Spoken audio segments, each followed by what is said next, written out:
What a heartbreaking story tonight. Aaron Davis, only 31 years old, died early this morning at 2nd Street and Central Avenue in St. Petersburg, hit by a car moments after his shift as a chef ended at a local restaurant. Friends and family are now turning the area into a memorial, and that's where our Jacqueline Inglés joins us live. And Jacqueline, you actually spoke to his widow. I cannot even imagine how she's doing tonight. Well, Serena, she told me that she's really having a hard time processing this at this point. It just hasn't sunk in yet. She even tried coming out to this growing memorial you see here behind me to try and get some closure.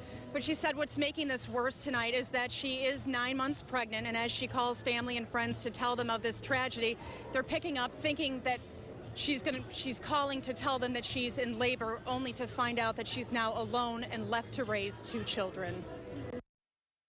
I texted him around like 10 last night and said, I can't sleep, I'm so pregnant and uncomfortable. And he had texted back, I'll be home to rub your feet soon, don't worry. And he didn't come home.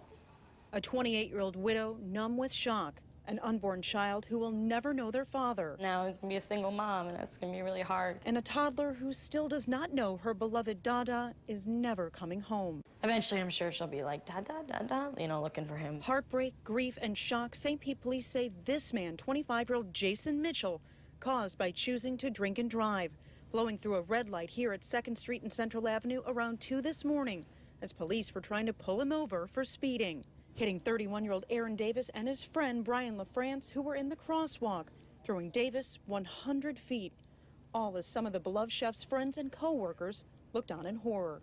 It was kind of hard when my friends, it's kind of hard.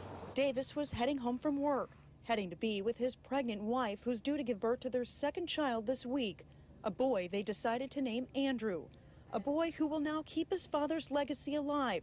His mother is now naming him Aaron Jr. Just gonna take day by day and have the baby and focus on the baby, because that's what he would have wanted.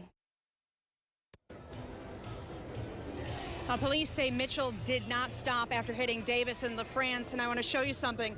This concrete pillar you see here in the middle of this memorial, police say Mitchell ran into this. It ripped the tire off of his car, and he continued on driving down the block. Eventually, he dumped his car, took off running on foot. Shortly after that, police found him and arrested him inside of a nightclub. Tonight, he's being held on $60,000 bond and is facing a range of charges, including DUI manslaughter. We're live tonight in St. Pete. Jacqueline Inglés, ABC Action News. Thank you, Jacqueline. And of course, this story reaching many of you on our Facebook page tonight. If you would like to help Aaron Davis's family in this time of need, you can stop by any C1 bank and donate to the Anna Davis Family Fund.